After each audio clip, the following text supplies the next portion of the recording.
নমস্কার দর্শক বন্ধুরা, রেস স্পোর্টসে সকলকে স্বাগত এবং সুপ্রভাত। আমরা এখন যখন এই ভিডিওটা শ্যুট করছি, এখন এখানে ঘড়ির কাঁটায় প্রায় 8:30 বাজে, মানে আলো এখনও, আর আপনাদের ওখানে অবশ্যই সকাল 7টা বাজে। তো আমরা কিছুক্ষণ আগে জাস্ট আর্জেন্টিনার প্রেস কনফারেন্স করে বেরোলাম। আমার সঙ্গে রয়েছে দেবজয়দার থেকে জেনে নেব যে আর্জেন্টাইন কোচ স্কালোনি এবং ফুটবলার এনজো ফার্নান্ডেজ কী বললেন। দেবজয়দা, স্কালোনি আজকে প্রেস কনফারেন্সে কী বললেন একটু যদি আমাদের দর্শকদের সাথে শেয়ার করেন। যেটা স্কালোনি থেকে জানতে পারলাম, মানে স্কালোনি যেটা বললেন সেটা হচ্ছে ওয়ার্ল্ড কাপের কোনো ম্যাচই ইজি না, আর লিওকে তিনি খুশি দেখতে চান, আর সেটাই তার স্বপ্ন এবং সেটা সবারই স্বপ্ন। এছাড়া তিনি হাইড্রেশন ব্রেকস নিয়ে কথা বলেছেন, যেমন প্রত্যেক ম্যাচে অনেকগুলো ব্রেক হচ্ছে বলে ছোট টিমগুলো সুযোগ পাচ্ছে সেই ম্যাচে কামব্যাক করার। কালকে সবাই আর্জেন্টিনা টিমে অ্যাভেলেবেল রয়েছে খেলার জন্য। তিনি যেমন আগের প্রেস কনফারেন্সেও তিনি একটুও হিন্ট দেননি কী হতে চলেছে স্টার্টিং 11, এই প্রেস কনফারেন্সেও তাই। এবং যেটা অফকোর্স যে কোনো ম্যাচের আগেই কোচ যেটা বলে থাকেন অপোনেন্টকে নিয়ে, যে অস্ট্রিয়া একটা টাফ টিম হতে চলেছে টু ফেস, আর অনেকগুলো ম্যাচ রয়েছে। কাতার থেকে পরপর তারা অনেকগুলো ভালো ম্যাচ খেলেছে, সেই ছন্দটা তারা ধরে রাখতে চাইবেন। এবং আরও একটা ব্যাপার, যে আমরা জানি যে কাতার ওয়ার্ল্ড কাপের পর থেকে আর্জেন্টিনা দল সেভাবে ইউরোপিয়ান কোনো দলের সাথে মুখোমুখি হয়নি, মাত্র একটা ম্যাচ খেলেছে আইসল্যান্ডের বিপক্ষে। এই ব্যাপারটা নিয়ে তুমি কি বলবে? হ্যাঁ, এটা তো একটা ডিসঅ্যাডভান্টেজ বটেই, কারণ ইউরোপিয়ান ফুটবল টিমের সাথে তাদের কোনো ম্যাচ হয়নি, সেই অভিজ্ঞতাটা তাদের হয়তো থাকবে না। কিন্তু যে অপোনেন্টের সাথে তারা খেলেছে তারা সবাই ভালো অপোনেন্ট ছিল, তাদেরকে কোনো মতে, ইভেন আলজেরিয়ার সঙ্গে যে আগের ম্যাচে, আলজেরিয়া যথেষ্ট ভালো টিম, আমরা অন্য ম্যাচে বা আমরা তাদের ওয়ার্ল্ড কাপ কোয়ালিফিকেশানে দেখেছি তারা কেমন খেলেছে। ফলে আমার মনে হয় না সেটা আর্জেন্টিনার জন্য কোনো রকম অসুবিধা সৃষ্টি করবে। আর এনজো ফার্নান্ডেজকে আমরা দেখলাম যে যথেষ্ট হাসি খুশি মেজাজে তিনি বসেছেন। তিনি একটা টাইমে বলেও দিলেন যে আমি মাঝ মাঠে যে নতুন পার্টনারের সাথে আমি ফুটবলটা খেলছি, বা আমাকে যে নতুন রোলটা দিয়েছে সেটা আমি খুব উপভোগ করছি। সে এনজোর কথা নিয়ে তুমি কি বলবে?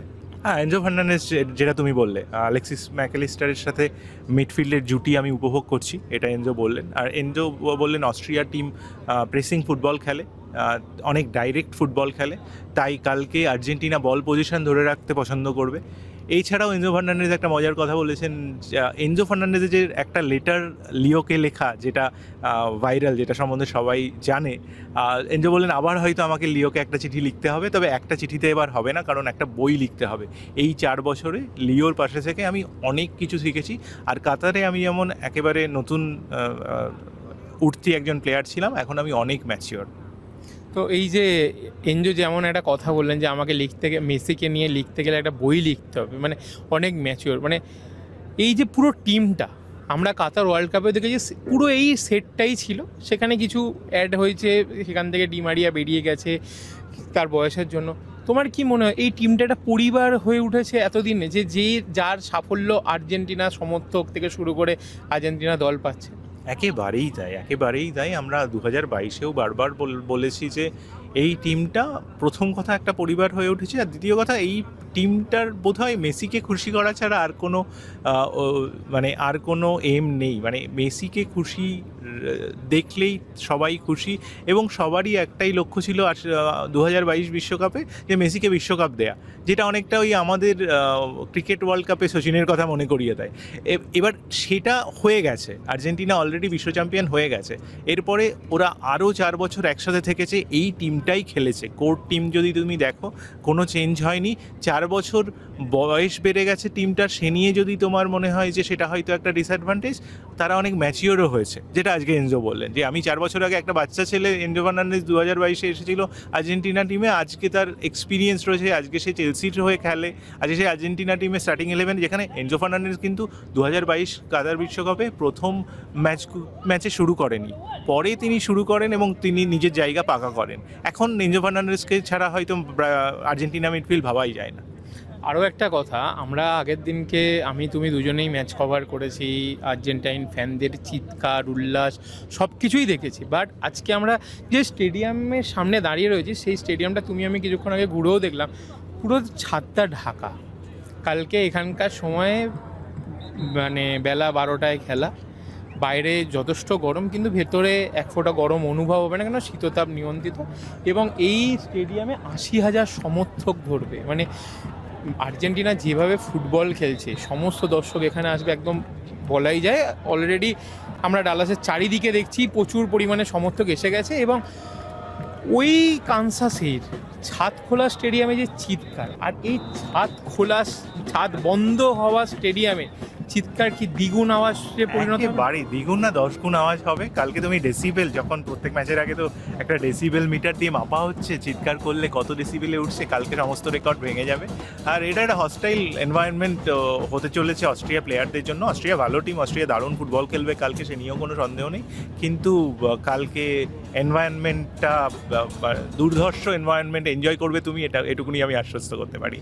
কালকে কি মেসির পাশ থেকে আবার একটা হ্যাটট্রিক অপেক্ষা করছে? মানে আমরা সবাই আশা করি মেসি ভালো খেলবে এবং মেসি হ্যাট্রিক করবে, যাতে আমরা সবাই মেসিকে আবার ধরে রাখতে পারি। আর কদিন রয়েছে মেসির খেলা, সবাই মিলে উপভোগ করব, এটাই চাই।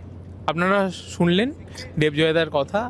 Es decir, bueno, se piensa algo para el primer cuarto, se piensa algo cuando vengan los muchachos en la primera pausa, no sé, ¿cambia algo?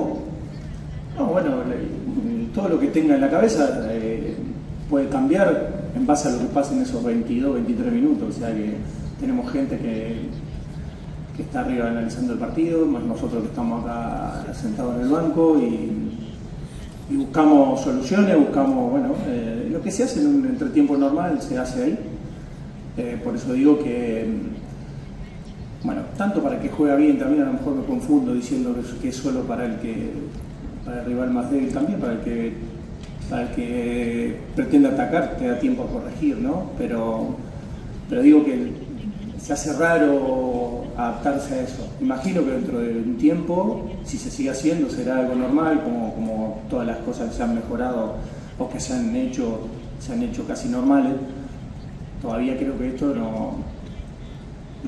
está normal para nosotros, se hace bastante cortado, pero bueno, se intenta analizar y se intenta corregir. Por eso yo creo que hay veces que los partidos pasan de una manera a otra, que el grupo es el que saca adelante las situaciones, tanto buenas como malas, y somos conscientes que al lado, lo dije el otro día, al lado de un amigo siempre es mejor vivir situaciones buenas o malas, siempre es mejor compartirlas y que estén al lado.